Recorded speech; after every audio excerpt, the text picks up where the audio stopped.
bahwa harus diambil langkah nyata segera dan tidak boleh lagi ditunda.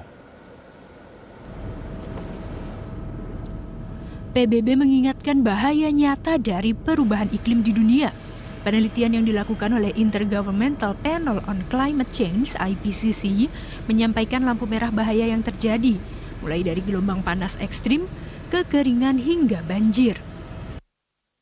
Sekjen PBB Antonio Guterres menegaskan bahwa tidak ada lagi waktu untuk menunda-nunda dan tidak ada ruang untuk beralasan menunda atau menghindari mengambil langkah nyata dalam menghadapi perubahan iklim. Laporan riset IPCC dirilis hanya 3 bulan jelang KTT Perubahan Iklim ke-26 PBB yang akan digelar 31 Oktober hingga 12 November 2021. Riset IPCC menunjukkan bahwa suhu permukaan bumi 1,09 Celcius lebih tinggi pada dekade periode 2011 hingga 2020 dibandingkan 1850 hingga 1900. Suhu dalam 5 tahun terakhir juga disebut tertinggi sejak 1850.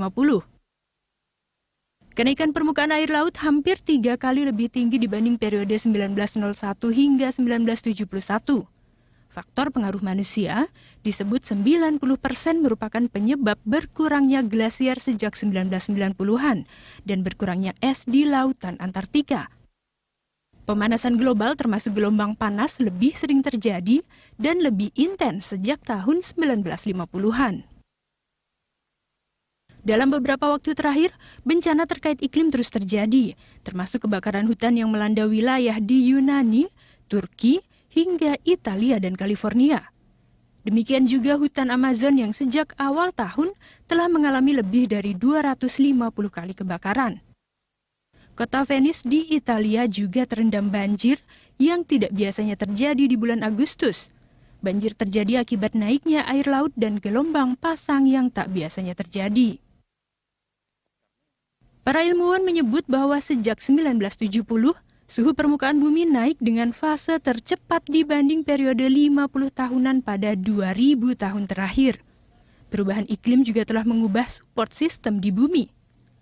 Suhu air laut semakin menghangat, sementara pegunungan dan glasier terus mencair. Kenaikan suhu permukaan bumi diprediksi bisa mencapai 1,5 Celcius secara tahunan pada 2040. Ini bahkan bisa terjadi lebih cepat hingga sekitar pertengahan 2034 jika kadar emisi tidak diturunkan dalam beberapa tahun mendatang.